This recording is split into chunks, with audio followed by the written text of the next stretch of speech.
Everyone. Welcome to See the Invisible, Living with an Invisible or Rare Disease. My name is Rhonda Franny Jefferson, and thank you so much for taking some time out to listen today.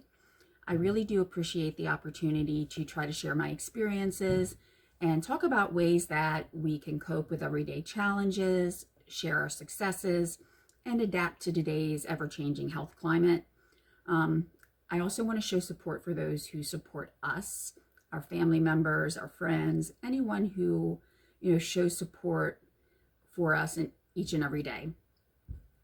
If you're new to this podcast, thank you very much for choosing it and, just giving it a chance. I'm relatively new at this. If you had told me 2 years ago I'd be working on a podcast, I would have said no way. But here I am. And if you're a returning listener, thank you so much for continuing to tune in. Now, I do just want to turn my thoughts over for a minute to those who have been affected by the severe weather that we've had in many parts of the country, especially in some of the southern states. My thoughts are with all of you. I know that having access to things that we take for granted to be able or to be going through that right now, I am just thinking of you guys.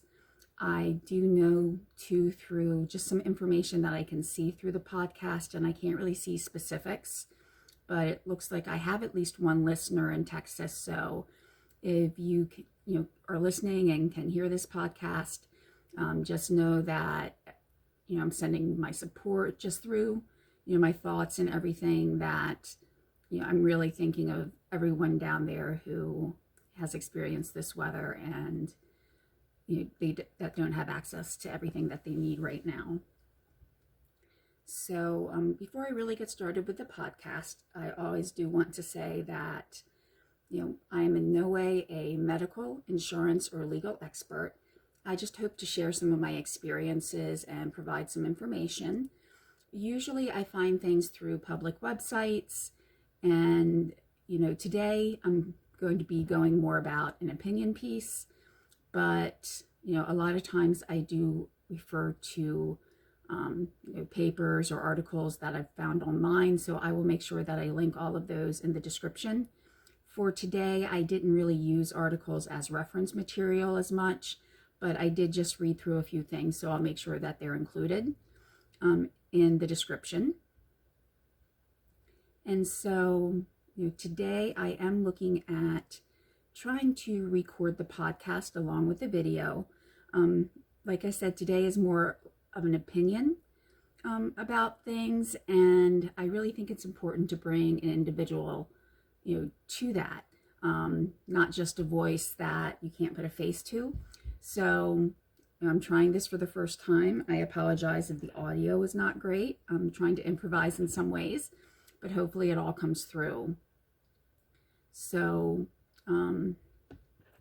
really, I guess, again, I'm looking more about or talking about opinion today based on some of my experiences. Now, you may have heard me say something to the effect before that everybody's experiences shapes them, that, it forms their belief system. So I know that, even if I meet someone who has a similar disease, their background, their experiences, they're all going to be different than mine. So the way they approach things or the opinions that they hold may be different, but we should still respect each other. And by we, I'm talking more of everybody, not just those who have an invisible disease, but everybody needs to have their opinions respected, because regardless of whether or not we actually share the same opinion, there have been things that may have happened in that person's life that helped shape their opinion. So a few episodes ago, I did start to go over how we should handle some misconceptions, how people may think about those of us with an invisible disease. So I actually started thinking, and I wonder sometimes if it's not that it's a misconception, but maybe it's something that they're saying or doing with the best of intentions, and it just comes out wrong, or it can be perceived, differently than what they mean. So again, that led me to thinking, and throughout just working on things for the podcast, whether, something in an article brought up a memory, I've really started to look back at my everyday life, and, sincerely, I know that nobody can have the exact same situation that I've had. So I really want to make it a focal point of the podcast, and even just larger communities of those living with an invisible illness, that not one person has the exact same situation. So I want to recognize that we all have commonalities, things that are similar, whether they're symptoms, the actual illness, backgrounds, all of those may be the same, but they're never going to be exactly the same. So I know that sometimes my reactions to certain things probably were guided by experiences that I've had in the past. So at times I've actually went back and thought, okay, was I being judgmental about something? If there's been a big event in my life or something that's really upset me, I do try to write about it or look back on it and really see what was going on. And I've actually found many times after I've done that, I think maybe I reacted a little harshly, or maybe the person that was trying to do something for me or said something didn't mean it in a negative way, but that's the way I took it. So, any given situation, it can go from, one person has feelings of peace and calm, but the next person feels anger because it reminds them of a traumatic event. So just an understanding in general that, this can happen in everyday life, that everybody experiences something differently, that will allow us to respect everybody else's opinion. So I have had things said and done to me which may or may not have been directly about my illness, but they made an impact on my life. And through some of those things, I really feel a need to root for the underdog, which, I know most people like doing that anyway.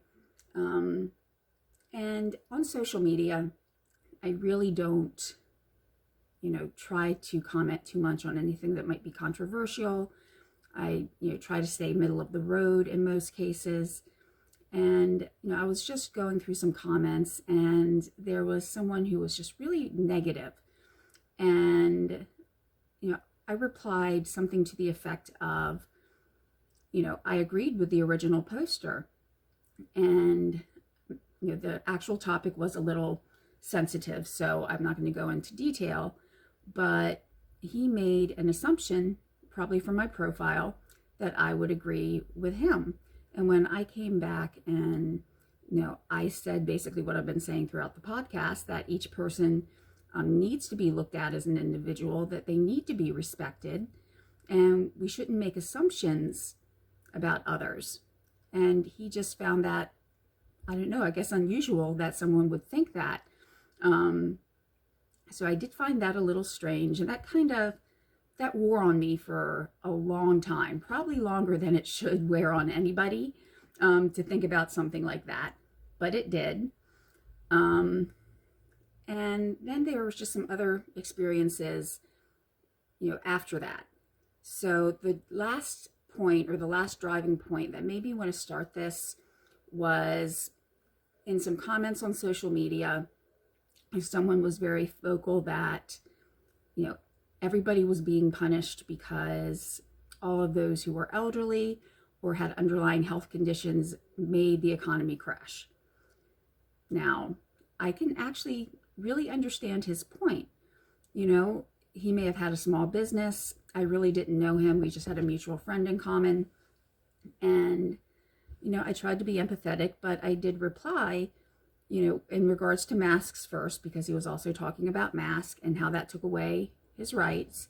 I personally don't really understand the big deal about masks, because it's a slip of material you put over your face. And again, my personal opinion, if you tell me that it's even going to help one person not get sick, I'm going to be more than willing to do that. That's not really a big deal for me, but I do know that other people may not be able to wear that. My son is older now, but my son is on the autism spectrum, and he's very sensitive to some materials, such as around his waist. And if he were a little younger, I don't know how he would work with, wearing a mask as well. So I definitely understand that. But as far as, he was saying it was taking away his rights and his liberties, that was a little hard to understand. But then he went, further to say that, those who had underlying conditions, those who were elderly, how they were, causing the lockdowns, causing businesses to crash. And, I did take a step back and I looked, and I was out of work for my illness, not for COVID. My husband was also out of work at the time, but he actually started right back as the pandemic started. So that was kind of a blessing. So we weren't in the best financial situation, but I knew that we were in a better spot than a lot of people. So I did write back, and basically I explained, I try to understand that people have different situations, and that someone else, is going to look at the lockdown, and if they can't work because of that, if they're losing income, I definitely understand that it's having an impact on them. But to blame pretty much everybody who has an underlying illness, that didn't really make sense either, because younger people were getting sick. Younger people were having prolonged, effects of COVID-19. And he just replied back that he wasn't even going to read my response, and, my life was not worth it. And that was it. So I fumed for about a day, and I thought I was going to write him back. And then I thought, well, if he said he's not even going to listen to my response, why should I really take the time to expend that energy and write back to him? So I didn't. But then, I said, if someone said that to me, there's probably other people out there saying similar things to other people, whether it's an older person, whether it's someone who does have, a condition that the CDC puts in the category of being at risk. To blame everybody for the shutdown, that was also a little narrow-sighted in, my opinion at the time. But again, I did take a step back, and I didn't know him. What if he and his wife were both working and they didn't have anyone to watch the children? What if they didn't have a good secure Wi-Fi access? Any number of things that, may have made a person be, so, I guess the only word I can think of is so bold as to say someone's life was not worth it, is if they were in a situation where they would not be able to provide everything that they needed to get through. And I definitely, again, understood that. But it was very hard and very stressful for me to think about that. And pretty much I stayed focused on it. That's a fault of my own. For one thing, I've never wanted anyone to ever be mad at me. So to have someone even come back with something like that, that was just very hurtful. And I really held on to it. But again, once I looked at everything, I don't know what he's going through. I did try to explain to him what I was going through.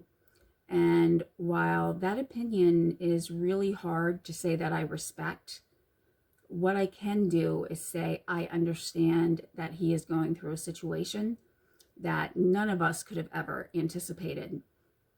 And that his reaction, what he's saying, was more about the situation, not to me. And that let me let it go. I'm not necessarily saying that it was right for someone to say something like that, but by being able to think about what someone else has gone through, it gave me an understanding so that I did not hold on to that anger and really be consumed by it, which I was. But I do try, if I do happen to have access where I can, order from a local business, I do try to do that, because our downtown area where I live, it started to be revitalized, it was building up, and then this happened. There were a couple of businesses that I really, I'd enjoy, and so far so good in that they are able to stay open.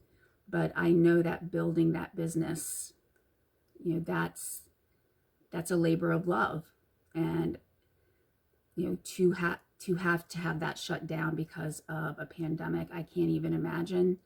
And so, I really want to show support when I can to those who have the smaller businesses. So, again, I knew at the time that we were actually, in a better position than others. Right now, my husband did just get laid off a couple weeks ago. So, again, I'm in a completely different situation now as I was 2 months ago. So things are ever changing in that as well. Now, something that I think a lot of us can relate to, that is common for many of us, is how we might be treated by medical professionals. Now, there's been a couple of times actually, where I probably reacted very, very not typical of myself. But I know through my journey of diagnosis, which last week I finished up the 2 parts on that. There were times where I, had some doctors, it really seemed like they were questioning what I was saying. And, doctors are scientists. They look at facts, and, there was something there that was intangible. They couldn't read it on a report. They couldn't see it on me physically, but I knew that there was something wrong. So the responses sometimes, not from everybody, not from every doctor or physician's assistant that I may have seen, but some, I really got the feeling that they were questioning what I said. And, at some point I started to think, or was it the fact that they really didn't believe me, or were they just frustrated because they hadn't figured it out? And I do want to be very clear that I have a lot of respect for everybody in the medical profession. Again, they're scientists. They have to keep track of thousands and thousands and thousands of different facts, from what causes these symptoms to what medications may interact with each other. So they have to be able to apply that knowledge at just at a moment's notice. And when they're presented with someone with a rare illness or an invisible illness that they can't see, it kind of takes it to a point where that knowledge doesn't stick with anything that they know, because they can't prove it at that point. And, it did take a while for my diagnosis, but at the same time now I'm not mad, because, when I was first diagnosed, I was mad because I'd been to so many different doctors, and I'm like, why didn't anybody put it together? But they couldn't see it. There's certain specific tests they had to run, and unless you narrow down everything else, those are tests that you wouldn't run typically on someone my age. So, there's just so much right now that even with the scientific advancements that we have, things that we just don't know about disease in the human body. And we've actually found that out this year. So, even being able to, after the fact, look at, the length of time it took to get to my diagnosis, I do understand it was something that, it was very hard to diagnose. Now, there have been times where that still sticks in my mind, those feelings of doubt where, I knew a doctor was questioning me. That has stopped me from going to seek treatment sometimes. I, more than once, I really held off on going to the hospital when I had an infection, and I knew I had an infection, and it was a weekend.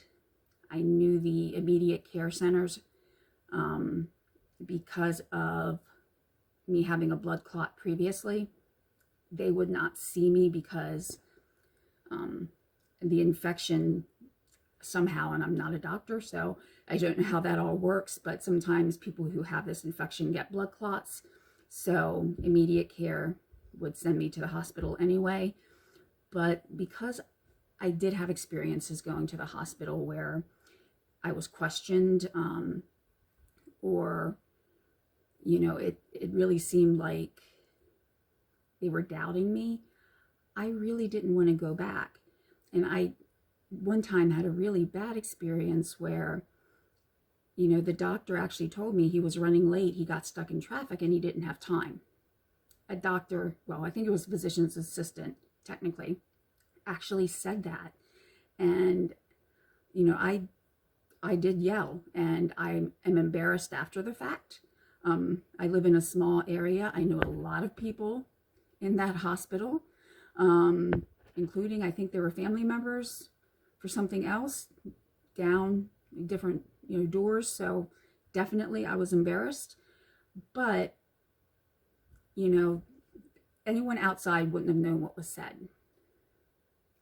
But for, the nurse not giving me a gown when I first came in, and he just didn't have time to see me, all those thoughts came flooding back where people have doubted me. I am not the smallest person in the world. I have been told by some doctors, well, just stop eating and it'll take care of everything. It won't, because people who are very small have my illness. But all of that came back, and I was just like, why are you doing this? Is it because, I'm overweight? Is it because I have a number of visits to the ER? And, again, I did not act as well as I should have. But that's because of past experiences. What I'm trying to show here is even someone who is normally acting one way, if they're put in a situation that reminds them of times that were very hard for them to deal with, they're going to react in ways that are very unusual for them. So, again, not my proudest moment, but I was really hurt at that time, and I really didn't think that I would, get adequate health care. And that means the next time where I really felt I needed to go, I didn't go. And of course, when I contacted my doctor, she said, go to the ER. Because with this particular thing, it can go from nothing to really, really severe in a number of hours sometimes. So, I know what I need to do, but just those past experiences have really made me hold off on, getting that medical treatment sometimes. Now, everybody's journey to their diagnosis is different. So, someone may not have taken probably I know mine was more than 10 years, but, some may have a shorter time period. Some may go decades without the diagnosis. And, now that I have been living with this diagnosis for almost 8 years now, I know that my reactions and a lot of things are tainted by the years that it took for me to get that diagnosis. And things are kind of rough in the fact that some of the symptoms of an initial flare-up, they're the same as like the flu, respiratory infection, allergies. And right now, some of the symptoms are similar to even COVID. So, when I'm in a situation where I don't know, is cough medicine going to work? Do I need to take more, steroids for the flare-up, or is it something worse? And I just don't know. And to hesitate to not reach out for medical treatment because of those past experiences, it's really hard, and it does weigh on my mind. And what I really am trying to tell myself to get over that is I don't know what they are thinking. I don't know if that physician's assistant really had looked at my chart and thought, oh, well, this is the third time she's been here this year. not realizing that, I usually try to get in touch with my doctor before I go. I don't know if that's what he was thinking. It may have been legitimately he got stuck in traffic and he was having a bad day. And we all have bad days. So, right now I've just spent, 15, 20 minutes explaining some of my experiences and how they affected my thinking. I know not everybody has had these negative experiences during the diagnosis, but we need to keep our eyes out and open for that so that our interactions with others, they're as productive as they can be, that we keep an open flow of communication. Now, I did, mention looking at some articles, and what I started to look at was some phrases that people say, and I was looking at the reactions, and there were two short articles, and one person seemed very upbeat and positive, and everybody was well-intentioned when they said something, even if it, didn't come out the way they meant it. The other person seemed very cynical in that, when someone says something, they mean it exactly letter by letter, and, then they're being insensitive. So it was like two different versions, and even things that, I wouldn't find offensive, some people, or the one person in that one article was finding offensive. If someone asks if they can help me, I used to maybe get a little defensive, but, I know that I can't do everything now. I mean, once I tried to move an empty filing cabinet just about 30 or 40 feet, and after 5 minutes, I may have gotten it 10 feet, and someone saw me, and he came and stopped me and said, "Why are you doing this?" And I didn't want to give it up, but he's like, "No, let me move it." And he moved it, all the way where it needed to go in less than a minute. And I was just like, ugh. I did feel defeated. But now I understand he did that because he didn't want me to hurt myself, and I was probably going to hurt myself. So going back to some of the things people might say to us that we might take different ways is, "Oh, you don't look sick," or "You look great." People can take that different ways. So for one person might be trying to build you up, saying, "Hey, you look great," just trying to make you feel positive. But on the other hand, it could be said in a way where it's like, "Well, you shouldn't take any longer to finish something up because you look just fine." Two different reactions, but those might be things that we encounter every day. So it reminded me of someone that I did know who had MS. I'm not going to name names or anything, but she had a physically demanding job, and after a while she couldn't do it. She worked for as long as she could, and then she had to file for Social Security disability. And she was always of the thought that when you go somewhere, you try to look your best, not like glamorous or anything, but make sure your hair is done, maybe put on a little bit of makeup, nothing really heavy.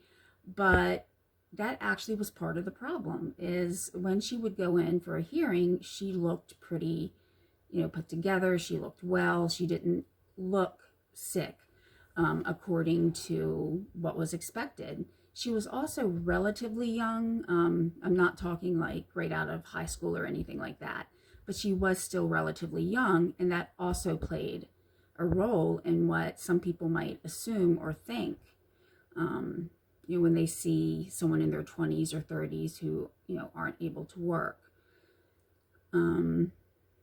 So we may also hear things like, "Oh, I understand completely. I've been through something like that," or "I know what you're feeling." And sometimes when I hear that, I just want to come back saying, "Oh, so you know how it feels that when you wake up, you literally don't know how you're going to feel. You don't know if you're going to wake up to, I can get everything accomplished today, or, I can just make it through today," down to I can't even move. So, to hear something of, I know what you're feeling, or I understand what you're going through. I think it gets our, our hackles up, for lack of a better term. We want to become defensive. But at the same time, unless that person is a really, really close friend or relative, they may actually know something about what I'm going through. Again, not exactly the same, but they may have had experiences personally in their life or with family members, and they might understand. They really might, and I've gotten defensive. So I'm just trying to look at it from that perspective as well.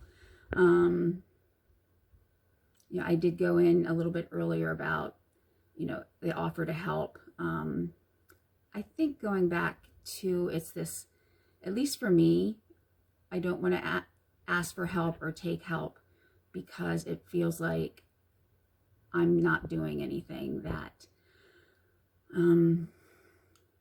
going back to, if you've heard a podcast with my sister where I've mentioned it, she had passed away also from an autoinflammatory disease, or complications, I should say, from it.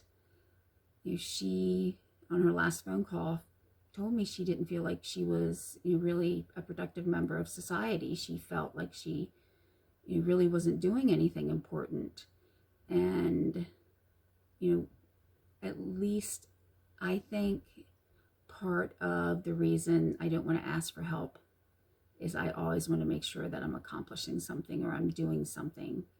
The problem is, if I overdo it, I could end up getting in a flare-up. I could hurt myself, and that's not doing anything any better.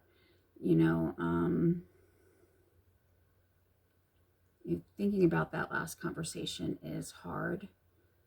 And, I did mention briefly earlier that I'm not working now. And I fought that for about 3 years. My doctors wanted me to start looking at going out of work, but I just could not bring myself to do that until I had a really severe infection last year.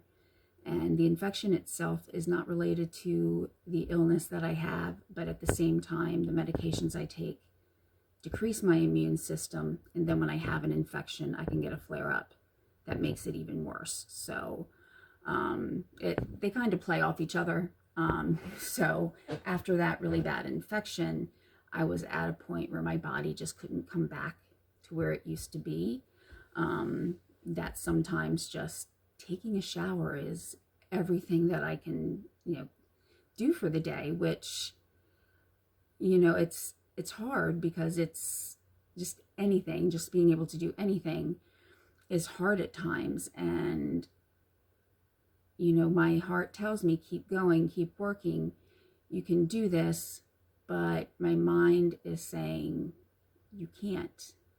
And just last year I came to that acceptance. Now, probably the last thing I want to talk about as far as conceptions right now is this whole mind over body thing. I don't know how many of you may have heard things such as, oh, well, just think positive, you can get through this, which is kind of funny considering part of the reason I started a podcast was to try to remain positive. But I think I mean it in a slightly different way, in that I'm looking at taking what you have, your experiences, the situation that you're in, and trying to remain positive throughout, as compared to think positive and it'll all go away, which I've heard sometimes. Things like that. Even just, well, get a little bit more rest and you should be fine. Almost like it's, a cold that you need to get over. It's not really that. Like I said earlier, some of the symptoms are similar to that, but trust me, it is not that. So I have learned to accept my limitations. I have learned, though, that when someone offers help, they're not doing it to say, that I can't finish something or I can't do something. So what I've had to learn to do is understand that, realize that someone cares about me, and that's why they're offering their help. Okay. So that was really most of the thoughts that I had just over this past week. I really don't want to go too much longer because I usually try to stay around 30 minutes in my podcast. So I hope that, you got to learn a little bit more about me through this.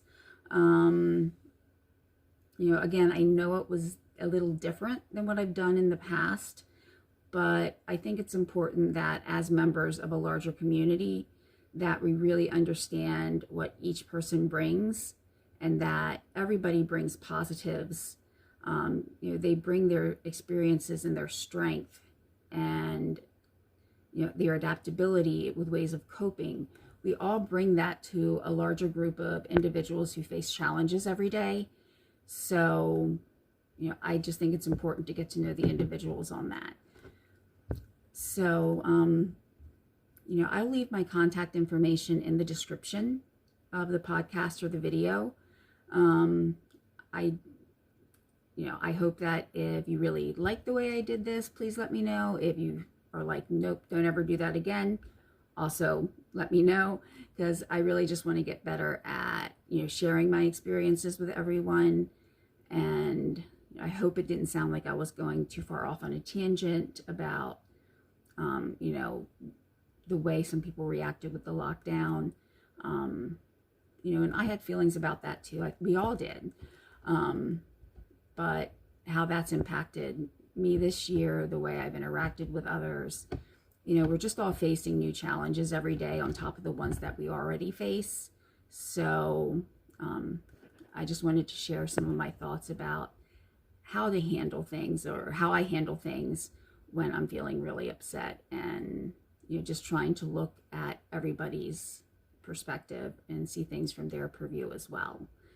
So if you do like my podcast, please feel free to share it. I'm not really familiar with how everybody can leave a review. I know a lot of reviews can be left on Apple or iTunes. If you do watch this through the YouTube video, make sure that you like and subscribe. What that does is, it makes it more viewable for others. I think it makes it more easy to find the podcast when there's likes or there's reviews or things like that. So, if you can just go ahead and do that, that would really help the podcast. Next week, I hope to have this next one finished. I'm actually looking at doing something about how a pandemic was handled in 1918, the Spanish flu, compared to now. And also within that, I wanted to focus on technology and how that's especially impacted those who have an invisible illness, how some of the things that we can do today would not have even been thought of in 1918, and how we've learned to adjust and cope with that, because we learn to adjust and cope with everything.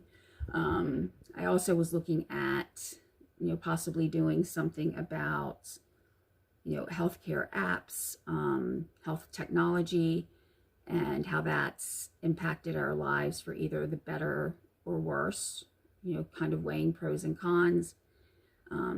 So I have a couple ideas for going forward, but I did just want to come in and, touch base. Again, thinking of everybody who's been impacted by this weather. I really just hope that everybody has been able to, find a nice warm place and, been able to take care during this time. So I hope to listen, or I hope to talk to you all next week. Have a good rest of your week and stay safe. Thanks.